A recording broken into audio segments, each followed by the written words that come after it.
Johnny and Janie, who are past childhood, are not yet quite grown into manhood and womanhood. They are in between. And the in-between period is known as adolescence. And one important aspect of adolescence is known as puberty.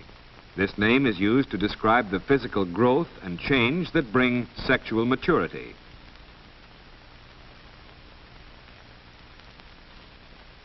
Let's see how puberty affects Johnny.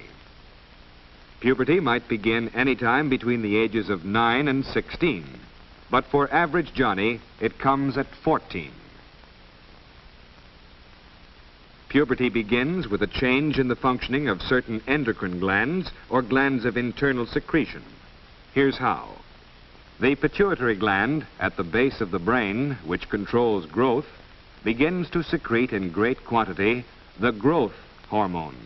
The slow growth of late childhood takes a sudden spurt, and for about 3 years, the boy grows rapidly in height, weight, and strength. Shortly after the spurt in growth comes the secretion of a second hormone, the gonadotropic hormone.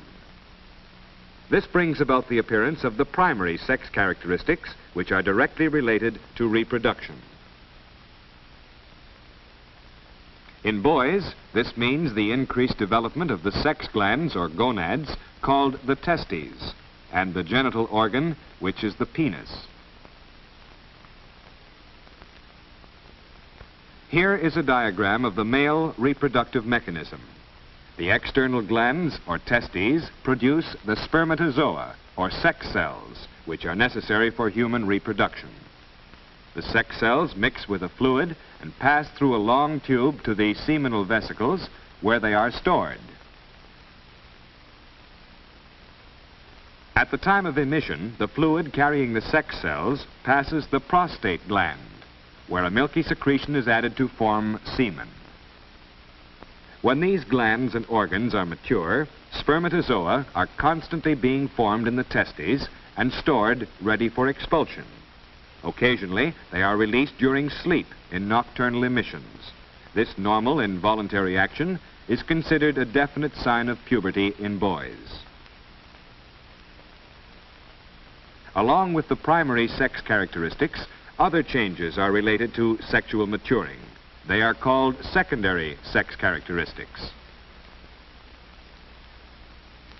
These are physical features which distinguish the male from the female body, but are not directly related to reproduction. They include the growth of pubic and underarm hair, increased perspiration under the arms, and the growth of hair on the arms, legs, and chest. The muscles grow stronger, the shoulders broader, and the down on his face becomes coarser and thicker. Lengthening of the vocal cords brings about a change in the voice. During the change, sometimes it comes out high, sometimes low.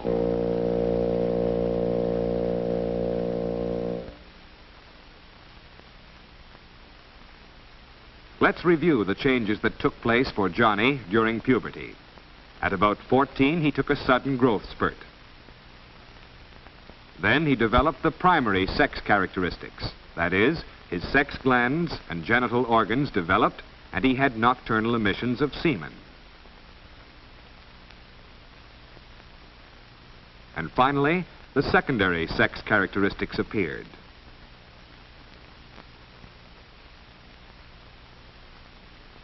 Now that all this has happened to our Johnny, he is very close to being a man. Let's see what happened to Janie during puberty. Here she is at age 10. She is an average girl, just as Johnny is an average boy. In girls, puberty is preceded for a year or so by increased secretion of the growth hormone from the pituitary gland. And for about 2 years, Janie grows rapidly. Actual puberty begins at about 13, usually a year earlier than it does in boys.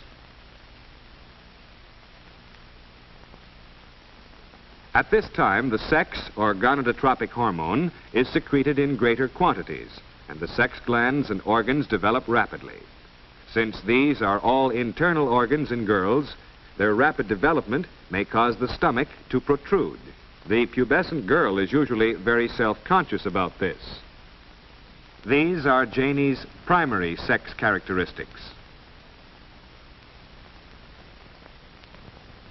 Here is a diagram of the fully developed female reproductive mechanism. The ovaries are female sex glands in which the reproductive eggs, or ova, are developed. The fallopian tubes form the passage through which the mature ovum passes to the uterus, or womb. The vagina provides a passage from the uterus to the outside of the body.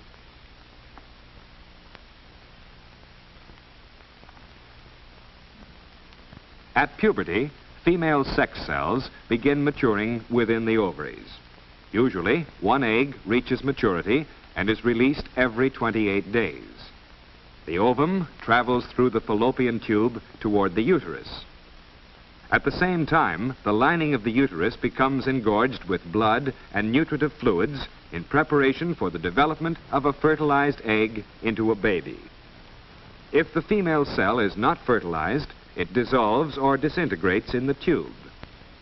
Then the uterine wall lining, no longer needed to receive a fertilized egg, breaks down and is discharged from the body through the vagina. This release of blood, mucus, and unused cell tissue normally takes place every 28 days and is called menstruation. This is one of the primary sex characteristics of girls. The first time it occurs is called the menarche. Normally, after the menarche, there is a period of time during which the reproductive mechanism of the adolescent girl is still too immature for the conception of a child. Early menstruation is usually irregular, and Janie may feel real physical discomfort, such as cramps or headaches. Changes in blood pressure at this time may make her nervous and irritable for a few days before and during each menstrual period. Later, when her glands and organs become mature and regular, physical discomfort will normally disappear. During the years of puberty, Janie develops the secondary sex characteristics of girls. From a flat-chested child, she becomes a curvaceous teenager. Her breasts fill out and her hips grow rounder and broader. Pubic and underarm hair grows. The texture of the skin changes slightly, and the tone and quality of the voice becomes lower and more melodious.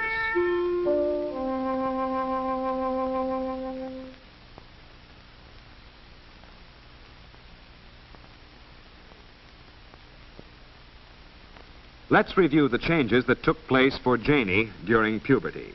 First, between 10 and 12, there was the sudden growth spurt. Then the primary sex characteristics developed, that is, her sex glands and genital organs developed, and menstruation began.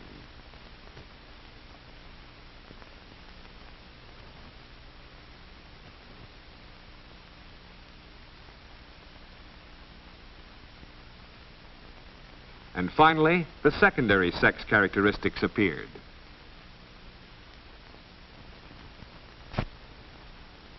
Now Janie is a normal teenager because along with these developments, the functioning of her endocrine glands has been normal.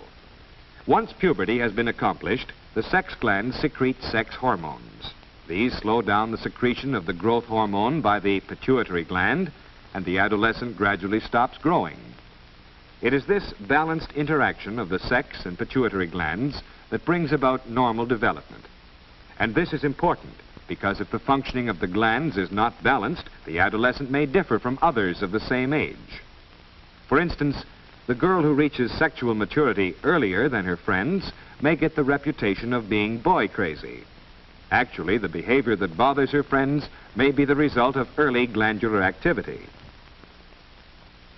On the other hand, if sex hormone secretion is delayed while the growth hormone is active, the adolescent may grow much taller than his contemporaries, yet remain much less mature in primary and secondary sex characteristics.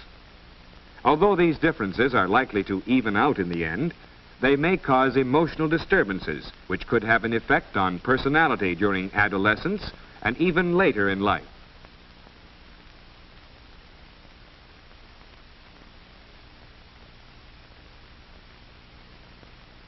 Johnny's glandular balance has been normal, but the rapid growth of his muscles gives him a great need for activity, both organized and unorganized, which gives him a feeling of strength and achievement.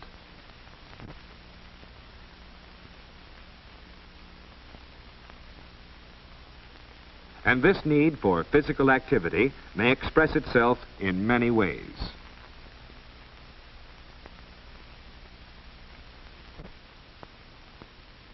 Another aspect of normal growth is nervous tension, which makes Johnny restless. He may twitch and squirm when he tries to sit still. Adolescents just can't sit still for too long. His bones are growing too, but not as fast as his muscles, and this new ratio of bone to muscles upsets his coordination. This embarrasses him just when he is trying his best to be grown up. If adults don't realize that this awkwardness is just part of rapid and uneven growth, the adolescent's feeling of inadequacy is increased.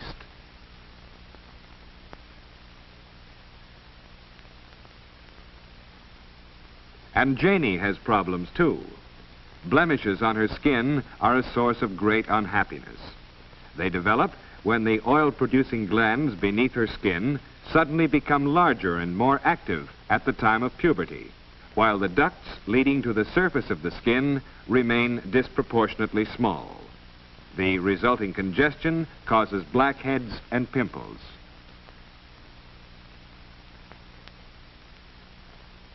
Recognition of the cause of these blemishes usually will encourage cleanliness and attention to diet. But even if she has no blemishes, there is still a great adjustment for Janie to make. She sees herself now as she is going to be throughout her life. Perhaps in childhood she dreamed of becoming a glamorous beauty. Now she must realize that she is just an ordinary-looking girl. She doesn't say much to anyone about this, but to her it's a big thing. And just because Johnny's a boy, don't think that appearance and physique aren't important to him too. Johnny and Janie both need reassurance that they are accepted and respected for what they are. Often, too, there are problems which seem to be emotional, but are really based on physical growth. It has been established that the functioning of the glands has an effect on the emotions. At the time of adolescence, there is a change in the whole system of endocrine glands. The position of these glands are shown on this figure, which represents both male and female. The thymus, which has no secretion and is not a true gland, is no longer considered part of the endocrine system. The adrenals, which affect circulation and muscular action, increase rapidly in size and activity during adolescence. The thyroid glands function irregularly, and of course, the pituitary and sex glands are more active.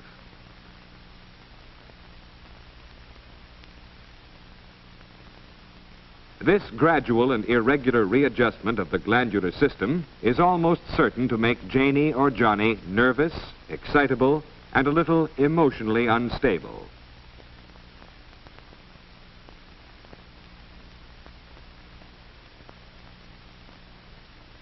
Of course, all this sudden development of bone, muscle, and tissue, together with great expenditure of energy, give Johnny and Janie ravenous appetites between meals, as well as at regular meal times. They satisfy this with a tremendous food intake, especially concentrated foods like desserts and candy.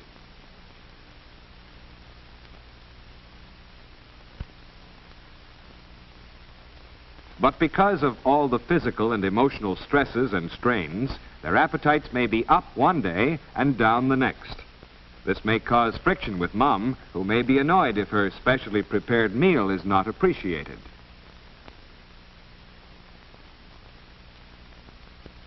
Problems may arise from sudden mental development, too. He wants to think things out for himself, which may take the form of arguing with his elders.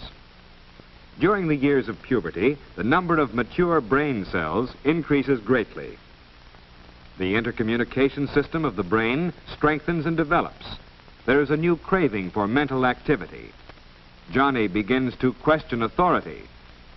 Again, recognizing the physical basis of this increased mental capacity should lead to patience by parents and the encouragement of real family discussion.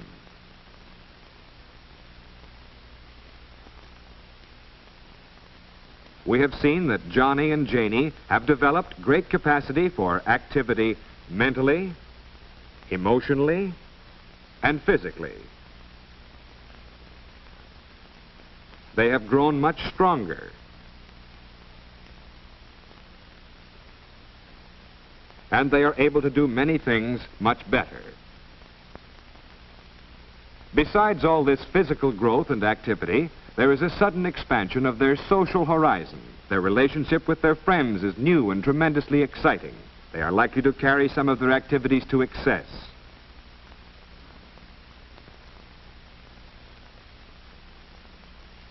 They may burn the candle at both ends, and if they don't watch out, fatigue, general achiness, digestive troubles, susceptibility to infectious diseases, or even imaginary illness caused by emotional maladjustment may develop. These are common dangers during adolescence, and to guard against them, Johnny and Janie must have enough sleep, lots of fresh air, plenty of nutritious food, and regular medical checkups to make sure that their physical health is good.